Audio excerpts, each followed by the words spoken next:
गिबियावनो आङो गासै नायगिरि बिथांमोननिसिम आंनि गोसो गोरबोनिफ्राय खुलुमनाय बावहरबाय आरो आदामोनखौबो गासैबो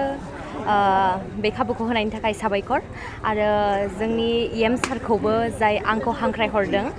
बिथांनिसिमबो जोबोद जोबोद साबायखर बेयाव सफैनो हानानै आङो बिराद गोजोननाय मोन्दों जायगाफोरखौ नुयोब्लानो गोसोआ मोनसे गोजोननाय फैयो बिराद मोजां मोन्दों नोंथांमोनाबो फैनो हागोन नायफैनो हागोन बिराद मोजां जायगाया नोंथांखौ लेंहरनायनि गुबै जाहोना मा बेयाव आंखौ लेंहरनायनि गुबै जाहोना बेखौथ' आं मिथिला सारा हांख्रायहरबाय हांख्रायहरनायनि थाखाय आंबो सफैनो हाबाय बिराद गोजोननाय मोनबाय माबाफोर स्पेसियेलि सारा आंखौ मोसा मुभि जाय नैबे 2023 आवहाय मोसा सावथुना ओंखारदोंमोन बे मोसा सावथुनावहाय सारा स्पेसियेलि मोजां मोनदों आंनि फाव खालामनायखौ बा जोंनि सावथुनखौहाय बिराद मोजां मोनदों स्पेसियेलि बिनि थाखाय सारा आंखौ इनभाइट खालामदों जानांगौ स' दिनै स्पेसियेल भेलेन्टाइन डे बेनि थाखाय नोंथांनिफ्राय मा थागोन भेलेन्टाइन्स डे बेखौथ' जोंनि बर'फोराव बुंनो थाङोबा मानिया नङा होनबा बेथ' बेनि सायाव आङो जेबो बुंनो थांला अब्लाबो दिनै लाइमोनफोरा बिराद माने ओंखारबोदों जिहेतु नुदों बिथांमोननिसिम खावलायनाया माबा गावबागाव मोनसे आं बिनि सायाव जेबो बुंनो थांला माने जिहेतु सरस्वती बिमानिबो फुजा बे बेलायाव लाइमोनफोरनि थाखाय मा खालामो दिनै आइ बिमा सरस्वती फुजा बेवहाय बयबो दाथ' टाइमाबो जाबाय फुजायाबो जोब्बाय आंबो फुजा खालामनानै फैबाय दिनै फरायसाफोरनि गोथार सान नङा होनबा फरायसाफोरनि मोनसे आवगायनायनि मोनसे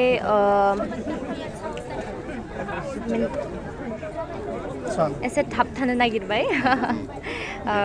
फरायसाफोरनि थाखाय मोनसे मोजां दिन नङा होनबा दिनै स' आंनि थाखाय बिराद मोजां दिन आङो स' दिनैनि दिनाव बिराद खुसि आरो बेयाव सफैनो हानानै स्पेसियेलि बिराद खुसि आंनि दिना दिनैनि थाखाय बिराद मोजां आं बेखौनो बुंबाय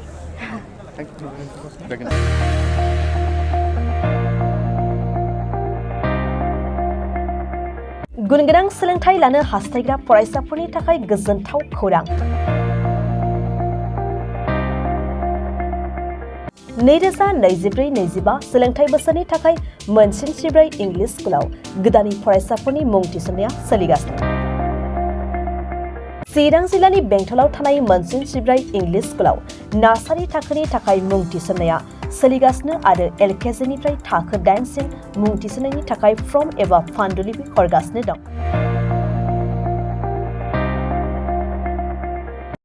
बे फरायसालियाव हौवासा आरो हिनजावसाफोरनि थाखाय आलादायै थानायनि खाबु दं गोजौ सोलोंथाइ मोननाय रोंगौथि गोनां फोरोंगिरिफोरनि गेजेरजों बे फरायसालियाव फरायसाफोरनो फोरोंथाय होनाय जायो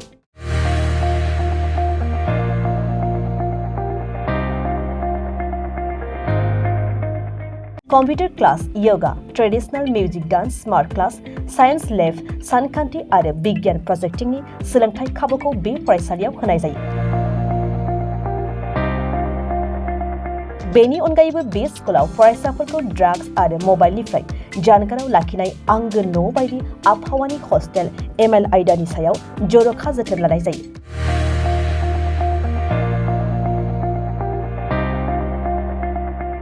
मख'नाय जायोदि बे स्कुलाव सिगांनि बोसोरनिफ्राय 2022-23 मायथाइनि मेट्रिक आनजादाव डिस्टिंक्शन आरो स्टार मार्क लानानै 100% फरायसाफ्रा उथ्रिसार जानो हादों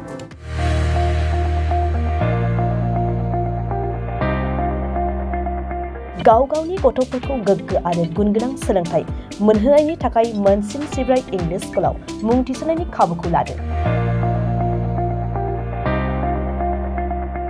आबुङै मिन्थिनो थाखाय 7002873919 आरो 9101545633 मबाइल नम्बराव फोनांजाब खालामनो हागोन